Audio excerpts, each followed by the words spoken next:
Hi, and welcome to On and Off, our podcast covering the on-premise and off-premise beverage alcohol industry. I'm Melissa Dowling, editor of Cheers. And I'm Kyle Swartz, editor of Beverage Dynamics magazine. Today we're going to be talking with Chase Lanier, beverage manager at the Bamboo Room Tiki Bar in Savannah, Georgia. So, not only is Chase the beverage manager at the Bamboo Room, he's a rum expert. Like, instead of a sommelier, he's like a rummelier. Like, try saying that, Kyle. I'm glad you gave yourself that word, not me. So, welcome to On and Off, Chase, and thanks for being here. Yeah, thanks for having me. I'm really excited. I'm just gonna throw it out that the term Ramalier that they've thrown out is one of my least favorite. I don't like to consider myself an expert on anything. I haven't spent 10,000 hours doing anything other than Mm. maybe sleeping and eating, and I'm pretty good at sleeping and eating. So if you want to call me an expert at those, I'll take it. I do love rum. It's really fun to talk about. I'm really excited to be here. Great. Cool. So let's start with the Bamboo Room's rum collections. How many rums do you have right now? I do not have an exact number. Well over 100. At some point, we teeter around 150 to 200 depending on what I can find, what I can get. I have great relationships with all of our representatives through the distributors, so they bring me fun stuff anytime they get it in. So I don't have to search as hard as I used to. They're pretty good at, like, as soon as they see it, it's brought to me and they're like, hey, check this out. And if I like it, I generally do bring it in, and then we just keep it on that shelf and wait for that person who's adventurous enough to taste it. So you aim to guide your guests on kind of their rum journey, and you have different questions to ask them to, find the perfect match. How receptive are your guests to like trying new rums? And, every guest is different. So some people are there to try new stuff and see what they can find that's different and unique that they haven't tried before. Some people just want their Tito's and soda, which is I'm fine with. If you want a Mm. Tito's and soda, I will gladly make you a Tito's and soda. Sure. It's an easy one. It is, and if it makes you happy, then I'm happy.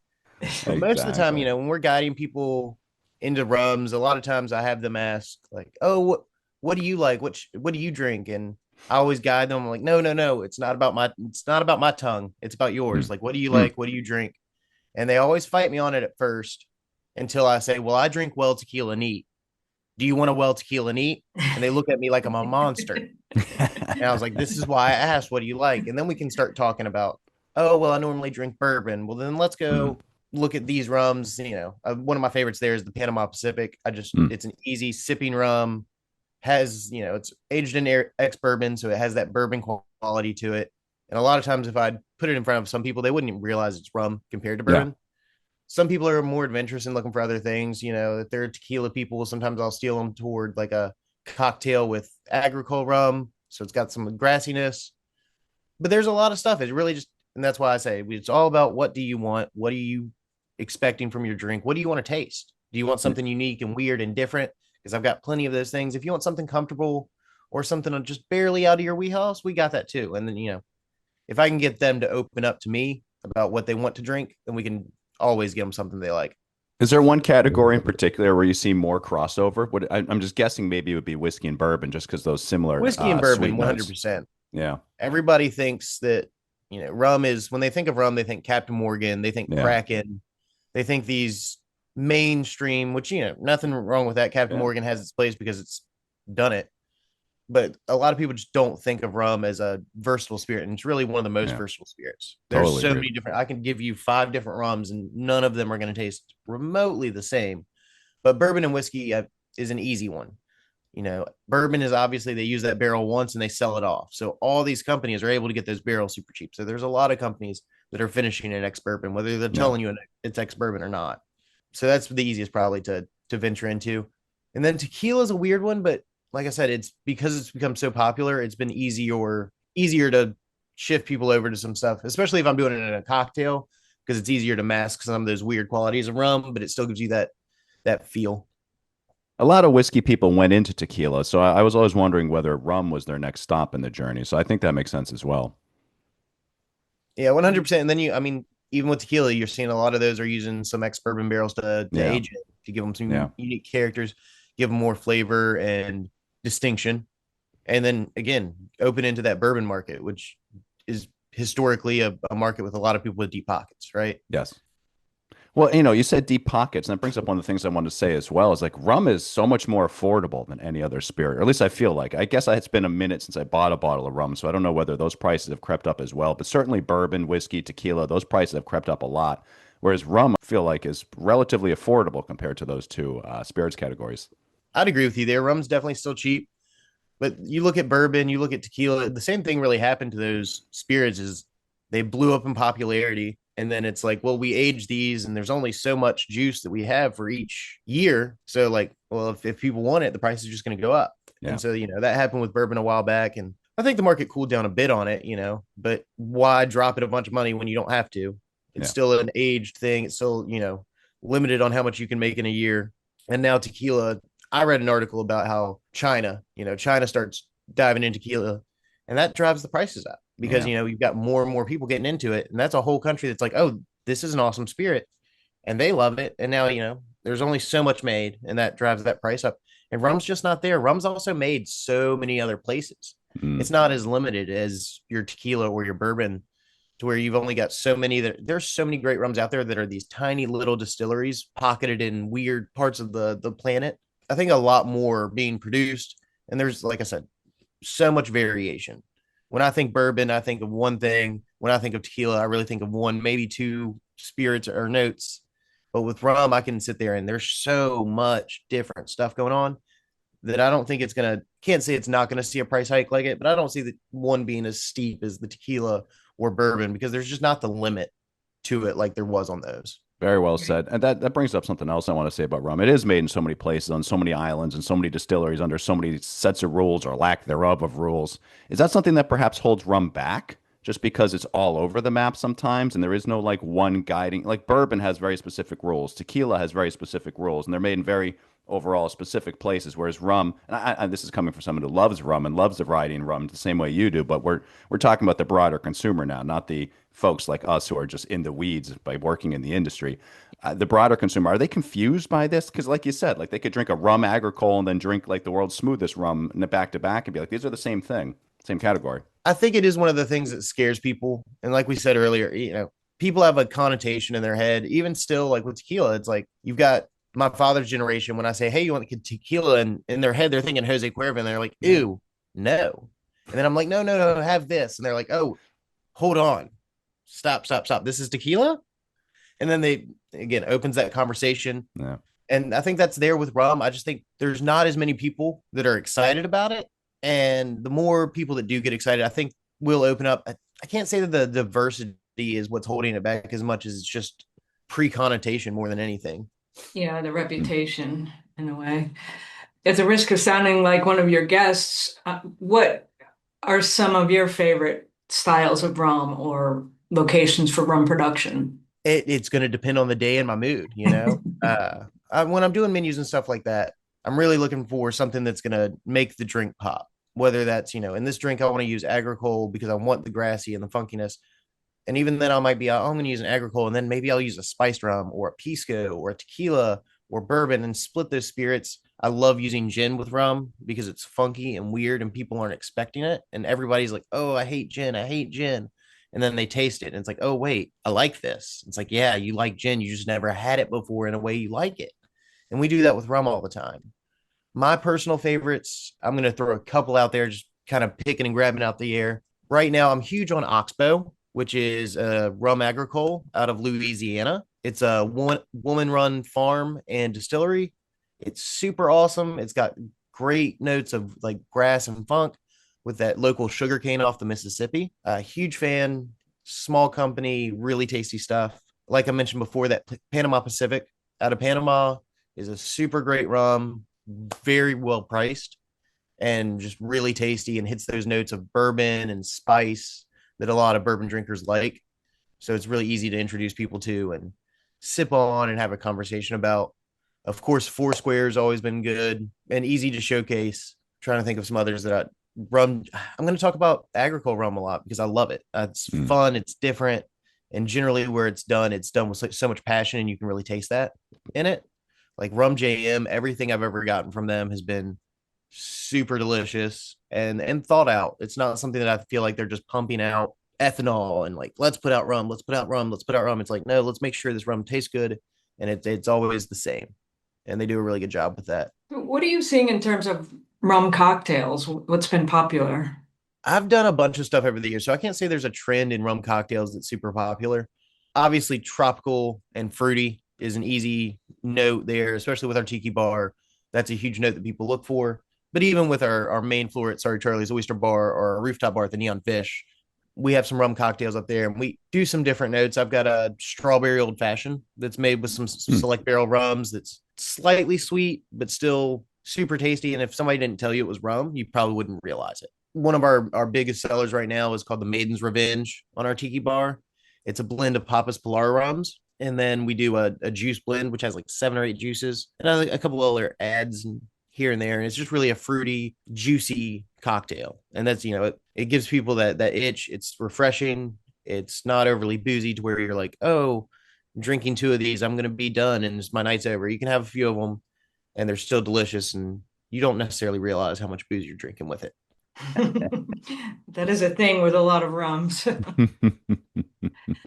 I was Um, having this discussion last night with my buddy. We were out at a concert and we were talking about tiki bars and just sort of their lasting appeal, especially on the East Coast. I mean, obviously they come from the West Coast and they're always going to have a legacy there, but they've also had a good presence on the East Coast for so many years. What explains just this lasting popularity of tiki bars and why they're so much fun to go to? It's the escapism, right? Mm, Everybody's excited to go to somewhere where they forget their problems, where they can leave everything at the door. And I think that's what's exciting about a tiki bar is it's set up like that. It's not just like any bar where you go in, oh, it's dark.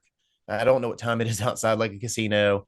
It's you go in and it's just you're pulled into this atmosphere and this space that's completely different than what you're expecting or what you're used to. That's what's fun with ours, especially because you're in downtown Savannah, old historical colonial yeah. stuff, and then you step into this island oasis with bamboo everywhere, tiki idols and shrunken heads, and it just gives your eyes. You're looking around the building the entire time.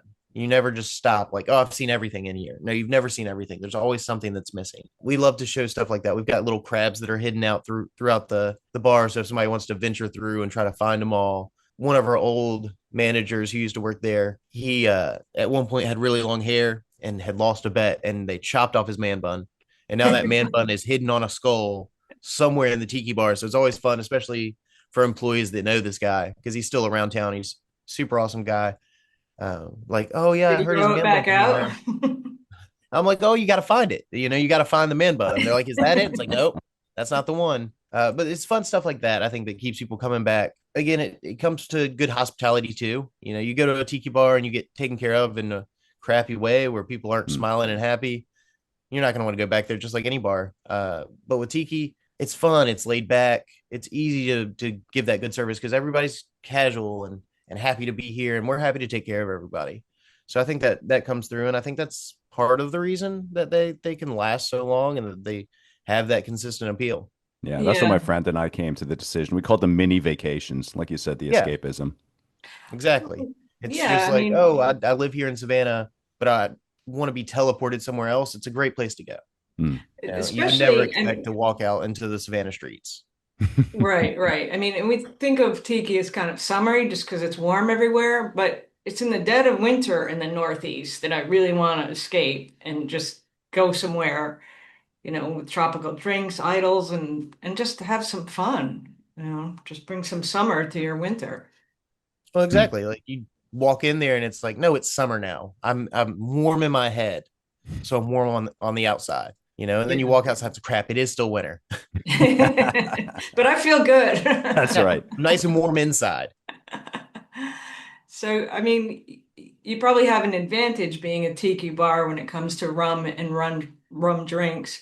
Do you have any advice for operators like in a non-tiki bar setting as far as picking and mixing with and selling rum? I'd say being a tiki bar obviously makes it super easy to sell rum, but for all those out there, I mean, whether you're making cocktails at home or you're making cocktails for a restaurant or bar menu, my advice is talk to your peers, talk to people who are also in the industry or who are also passionate, see what they're excited about. Anybody who ever wants to talk about rum, I always tell them to hit me up, and Mm. I'd love to have a chat. Like, what do you want to do with it when you're looking at filling those cocktail menus? Don't forget the versatility. Don't forget that there's a million things out there. If you've got a drink you want to make but you can't figure it out, don't forget that there's 1,000 rums that are all different, and you can find one that probably fits what you need. Yeah, we should mention that Chase actually has specific questions to ask guests to kind of direct them on their rums, and you can find that up on our website at the Bev Info group on the Cheers page, and in the summer issue of Cheers at Home, I should add. Oh, awesome. So, what other beverage trends are you seeing right now? I mean, the big push right now is non-alcoholic. I think Yeah. that's what everybody's seeing. Craft beer is definitely sliding down after years of being just super popular. Not to say that craft beer is ever going away. I still have people that love it and I enjoy it too, just to get something unique and different. But non-alcoholic seems like the biggest growth to me. Whether that's going to be your NA spirits, like Jaffard out of France is now doing NA Hmm. spirit or spirits or mixers, which is really awesome and gives us a lot of stuff to play with. But there's a lot of like I've got NA wines. We do a non-alcoholic Aperol spritz on our rooftop called the Missing Spritz, which uses free NA bubbly, and it's Hmm. delicious. Like I'll sit there and just if I could just drink the whole bottle. And again, I don't care that it's not alcoholic. It's tasty, it's good, it's Yeah. fun, and that's what people I think nowadays are wanting more is like, oh, I'd like to go out and have a night that has a little bit more longevity to it. So Yeah. maybe I'll have that low ABV cocktail or that non-alcoholic cocktail. It's still fun. It's not like I'm handing somebody, oh, hey, here's a rum and coke minus the rum. Hmm. Big wink there. No, I'm still we're doing fun stuff, innovative Yeah. stuff. It doesn't have to be super complicated. For one of ours in the Bamboo Room recently, we were doing what's called it the Kiwi Cooler. And it's really a sparkling kiwi lemonade, but it's fun, it's different. It's not something that I'd really had before. And it gives people who don't drink, who don't want to drink, who can't drink, something else to do. And it's not just like boring. It's fun. It's fun Yeah. still. It's exciting. Your friends can get cocktails and you can get something that has the same thought and care crafted behind it as a cocktail. And I think that's what matters, especially when we're talking about that NA market, is not just throwing things that don't have any thought at people. It's like, no, I'm still crafting this. I'm still thinking about Yeah. the flavor and what that guest wants. Because if they wanted just water, they could have water. But if they're venturing out and they want to spend some extra money on something that is fun and different, they should be able to get something that is actually fun and different that somebody's given their time and effort to make exciting for them. If just because you walk into our bar and you don't drink, it's not a big finger to you. It's no, please ask me and let's figure out something fun and exciting for you to drink that doesn't have any booze and you're still going to have a great time. Yeah. But I think that's the biggest area of growth that I see in the market, which is weird that we're talking about booze and we're talking about non-alcoholic now. But Yeah. that's where it is. That's where the market is. And yes, tequila is still seeing a massive amount of growth. Hmm. But in my eyes, what I'm looking at is low ABV. You're seeing a Yeah. lot more fortified wines going in cocktails. You're seeing a lot more liqueurs and juice and syrup and mixers and fun stuff going there, and less hard liquor and less high proof stuff. Yeah, absolutely. They say all trends start on premise when it comes to alcohol. And I think one of the first signs of this, if not the first sign of this, is when mocktails exploded during COVID. Everyone was suddenly health conscious. And so every single bar was putting out mocktails. And then they just stuck around. Like they didn't go away after COVID went away. And now every single bar has an enormous mocktail menu. And you're right, they taste delicious. It's not just them slapping something together to like appease the one person. It's not just one person anymore. It's a lot of people who want no ABV or low ABV. And I always think my wife was pregnant around that time, so she started drinking mocktails for that reason, and then just never stopped drinking them because she discovered them during that period, discovered she liked them, and now she just drinks them all the time. And you were kind of getting around the subject as well, but obviously zebra striping has become very popular as well, where you're doing an alcoholic drink, a non-alcoholic drink, an alcoholic drink, a non-alcoholic drink, like you said, to elongate the evening, to give yourself more of a runway without just drinking too much booze right away. Right. And also the trend of more day drinking. Mm, It's like you might go out and have a cocktail, but you might not have three. You might then have, a mocktail or something else, yeah. switch back and forth like that. The day drinking's really become a trend recently. Did you get the press release this morning about or I guess it was yesterday? Jim Beam put out a whiskey that they made for day drinking. Like that's what it was. If it's a 80 I didn't read proof, it very closely. I'll have to 80, go back. 80 proof whiskey from Jim Beam, and that was like a big thing in the press release. Was this is like the day drinking casual setting whiskey? I was like, wow, this is really becoming a thing. That's funny because whiskey probably is missing out a little bit on that Yeah. trend. You think of Oh, I spritzes mean, and, lighter type things. I'll drink a bourbon whenever, but I'm not a normal person. No, you're not. I'll join you for that bourbon whenever you Hey, want. amen, my friend. Hey, it's noon. Might as well polish off a Exactly. little bit of something. Absolutely. Sounds good. All right, well, that's all the time we have for today. Thank you so much, Chase, for joining us. Oh, thank you for having me. It was great to talk to you guys. It's always fun to talk about people, that are excited about the same stuff that I Mm, am. absolutely. And thanks to all of you out there for listening to On and Off. Please do join us next time, and we'll talk about yet another fascinating topic that spans the retail and restaurant worlds. Until then, cheers. Cheers. If you enjoyed the On and Off podcast, please hit the subscribe button. Also, you can find more great content at cheersonline.com and beveragedynamics.com, including recipes, product reviews, and interviews with the movers and shakers of the beverage alcohol industry. You can also sign up for our free weekly e-newsletters for both publications on our websites. Cheers!